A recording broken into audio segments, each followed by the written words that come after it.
Good morning, Happy Land. This morning we're going to learn how to make this easy one-pan breakfast sandwich made from sausage. I'm going to throw in a couple of hacks in there that'll help you maintain your hygiene out in the woods. Hope you enjoy it. Hey, you hungry? Come on, let's go. Good morning, how you doing? Okay, so we're going to get started this morning on a breakfast sandwich.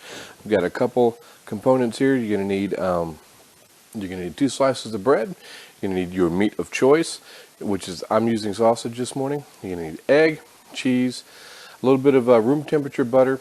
I use a toaster when I'm at the house. When I'm not, I don't use a toaster. And then 1 pan. So we're going to get this warmed up here and put you on the cook surface, and then we'll be ready to go in just a second. Thank you. Okay, you can see I have the components laid out here. The first one you want to do is you want to start your morning off with a little bit of go-go juice. So thanks to Black Rifle Coffee for making such an awesome mug. And here's to you. Let's get it started. Okay, as you can see the components here, we have our one small pan, right? Flexible spatula. Our components here, plate, everything. So you want to start off, we'll do a medium heat to start off with. Okay, now how we do our breakfast sausage, doing this, the goal to this is to be able to do it outside in the wild while you're hunting, right? So you want to keep it as clean as possible. So we'll have the sausage here in a sandwich bag, because that's how you bring it out of the cooler, and have another sandwich bag here. Now what we're going to do is pull this back, put this sandwich bag over it, pinch off the amount of meat we want, a little less than a quarter pound, like a pincer move, and then twist the bag, and you'll pull off a dollop of meat into this plastic bag. Watch as I demonstrate. That way there's no minimizing greatly the chance of contamination, and keeping your hands scent free. Whatnot. I know you're going to be cooking over it and you're going to get grease and stuff, but you don't want to be out in the woods with having this sausage or whatever meat of your choice on your hands all over the place. So let's take this and just pinch it, twist the bag. You can see you're getting your good little dollop of meat there. Twist it and just pull, and it comes out relatively easy right into your bag. Sometimes better than others. This is the meat this morning is venison sausage. So there's our little sausage bowl. Okay, we'll take this. So we have not touched the internal contents. Take this, seal it back up, minimize the amount of air pressing it against you. There you go. We'll put this back in the refrigerator. Now, take this piece of meat, roll it to the center of your bag. Okay, find a nice flat surface. It could be the hood of your car, whatever, and then you just flatten it down to the size and shape that you want. Here, have a nice patty. Now at this point you could seal it up, put it in your cooler, use it tomorrow, you do whatever. You could do several of these. You can also do another trick I like to do during the summertime when I'm making hamburger patties, is that same content. You grab your hamburger log, get some wax paper about the width of this paper towel. This is one of those like half paper towels. I have these folded over. And strip off a piece of wax paper, put a dollop of meat on each one of them, fold them over, smash, open them up, season, flip them over each one, season, roll them back onto themselves, put them in the fridge, and you've got 2 patties good to go. Do this a couple other times, and it's very, very easy. You go out to put them on the grill, you don't have to touch it, you just put it out there. But that's another video. Okay, so while this is heating up, go ahead and take our 2 slices of bread, put them in the toaster. Now I like mine a little browner when I can, so put that in there, let that heat up. Okay, now while this is going, again, take another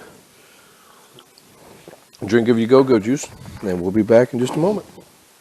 Now, I like to use a small little limited area. I spent a year back in '96 basically living in the driver's hatch of a Bradley, and in doing so you learn how to work in confined spaces and utilize every available surface for whatever you might need. Our pan has gotten nice and hot now, like I said, a medium setting. Now this is also very simple. To use this, all you do is you just open it up, peel it back at the seam on both sides, like that. We've got your little flap. Just tuck this under just a little bit and hook it with a finger.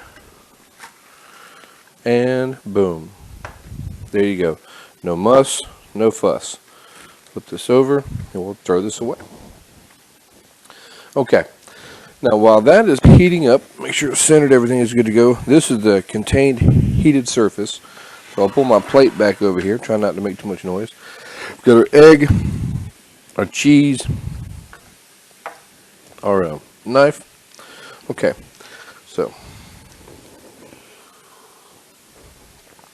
now with the components of our sandwich, you got the 2 slices of bread, you've got the sausage, you got the egg and the cheese.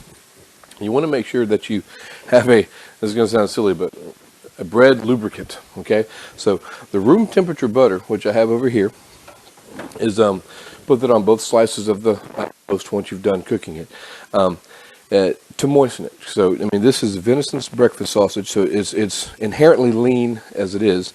They've added a little bit of pork fat to it at the processor. That just helps with flavor and whatnot. Then you've got an egg that we're going to cook to about a medium, fry it to about a medium. And then also, you've got your cheese, which is inherently dry. And then your toast, like I said. So you want to put a little bit in there to help lubricate it. So in Army terms, when you have a passage of lines, if you got one unit, another unit, and one unit's going to go through the other unit area, that's called the passage of lines, right? So for this instance, for the passage of lines, you've got Operation Grubbin going on here on the plate. You want to get it through Assault Force Fang, down through Task Force Gut, and hopefully not stay too long in the holding area colon until you're able to successfully facilitate a Class 1 download. Now to do that, you're going to need a little bit of butter. Butter also adds flavor. Okay, we're back. Our toast has popped out of the toaster. I'm going to slide it over here and lubricate it nice and well. As you can see, I've got a little a plastic knife here. So let's get some of this good on here. Spread it around. Let this start to seep into the pores. All the little bits of the bread here. I don't like putting a whole lot of butter on there. Butter does accent, with flavor and to help it go on. Some people cake it on there. If I was just having butter toast, maybe, but since I have all the other components, I mean, my heart can only take so much. And this is real butter. That's not margarine, that plastic stuff. So, again, put that over here. Put this down. Let's check on our sausage. This lean sausage does not take very long at all. There we go. That's looking nice. I don't know if you can see that, but it's a nice golden brown. Okay. Very little grease. Very little grease. Like that. Okay. Now open up the queso, the American cheese. I prefer American cheese on breakfast sandwiches. It's what I grew up on. It may be, plastic cheese, as some people call it. I don't care. It's what I was brought up on, and I love it. Must continually intake of the Java, the go-go juice. You got to get it going. Okay. We will come back as soon as the meat's. Okay, our sausage has had time to cook, and it's only been just a few minutes, if that. So now with this lean meat, you don't want it to cook too long, because it will dry out and become a big piece of venison rubber. So you have a humped part and a flat part. I like to take the humped part, put that on my bread. That way when I put the egg on it, it sits nice and flat. There you go. And you see with this lean sausage, you only have just a little bit of grease in the pan, not a whole lot. Let's turn this down to about, I don't know, a little more than 1/3. Okay. And so you don't have to worry about also draining your venison sausage. Normally I'd put it on, if it was pork sausage, I'd put it on a paper towel, let it drain a little bit. With venison sausage, you really don't have to worry about that because it's inherently lean, like I said. Now, if you were cooking this outdoors on a little camp stove or a little single-eye burner, whatever, you could take the excess sausage and walk over in the trees and dump it over, whatever. Don't do it too close to your camp because you don't want anything creepy crawlers coming out there in the middle of the night, smelling that up. But okay, it seems to have calmed down a little bit. So now what we're going to do is crack this egg, get it going in here. Now if you noticed, you didn't hear a big sizzle. That's because I turned down the heat. One thing I do not really like is a crispy fried egg. I like my fried eggs to be, fried, not too crispy. Now, since the sausage has salt, seasoning, that kind of thing, the butter's got a smidgen of salt in it, the cheese has salt, you don't really need a lot of seasoning for the egg because you're going to overpower it. Now, you can use Nature Seasonings, which is one of the ones I like to use, Country Bob's, which is one that my uncle and cousin turned me on to. I'm going to use just a smidgen of this. Not a lot. I just want a little bit of pepper and a little bit of the garlic, just a touch to add to it, because the sausage is really where your flavor is. Okay. Now, eggs you can also fold to the shape of your bread. As you can see here that I kind of did this one oblong. And if you pull the egg off and let it cook around, it will flatten out. If you leave it like it is, where you have a little bit of white up top, it'll firm underneath the bottom. You can flip it over and you have a little bit of a thicker egg. That's how I like mine, because it's on a sandwich. I like it a little bit thicker. Okay, now that seems like it is just about done. Using my flexible spatula, let's go ahead and flip this bad boy. Boom. All right, there we go. We'll let this cook for just a little bit. Like I said, I don't like it to cook a little bit. I don't want my egg overdone, so I still want it kind of somewhat spongy in the middle, but not runny, because I'm going to be driving with this, and because I'm getting ready to go to work, and I don't want anything running all over me, glooping up my shirt and all that stuff. So, but I also don't want a piece of rubber egg, right? Okay.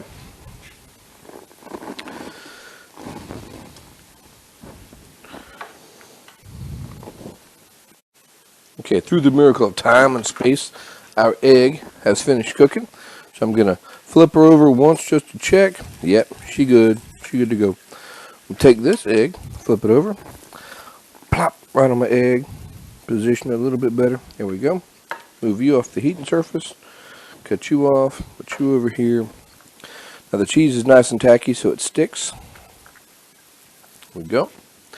Take my fancy dancy cutting knife here and applying just a proper amount of pressure. Let's slice through this bad boy and see what we got going on here this morning.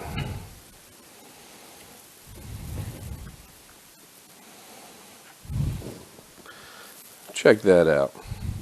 Fit for a king. You got the nice and steamy. This is how it's done. All right. Okay, there we have it. We got our one-pan breakfast sandwich, nice and done, piping hot. Okay, I hope you guys have an awesome, wonderful day. Remember, you have to be an optimist, okay? I tell people all the time, I woke up this morning looking at leaves instead of roots, which means I'm alive, okay? Smile, and the world smiles with you. Cry, and cry alone. Hope you have an awesome day. I'm going to grab this bad boy, head on to work, and if you like this video, please hit like and subscribe, and I hope you have an awesome day again. Thank you very much.